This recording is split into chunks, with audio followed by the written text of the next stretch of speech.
తిరుమలలో భక్తుల రద్దీ సాధారణంగా ఉంది. 2 కంపార్ట్మెంట్లలో భక్తులు వేచి ఉన్నారు. టోకన్ రహిత సర్వదర్శనానికి 6 గంటల్లో దర్శనం లభిస్తోంది. స్వామివారికి హుండీ కానుకల రూపంలో 4.57 కోట్లు సమకూరినట్లు టీటీడీ వెల్లడించింది. వసంత వల్లపుడిగా, కాటమరాయుడిగా, ప్రహ్లాద వరదుడిగా పూజలు అందుకుంటున్న కాద్రీసుడి వార్షిక బ్రహ్మోత్సవాలు ఈ నెల 19న ప్రారంభం కానున్నాయి. పక్షం రోజుల పాటు జరుగుతాయి. హిరణ్య కశ్యపుని సంహరించిన అనంతరం శ్రీవారు కదిరికొండ వద్ద సంచరించారు అని ప్రతీతి.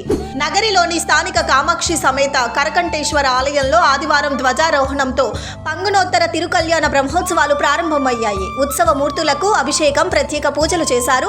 సాయంత్రం సూర్యప్రభ వాహనంపై కామాక్షి సమేత కరకంఠేశ్వర స్వామి ఊరేగింపుగా తీసుకెళ్లారు.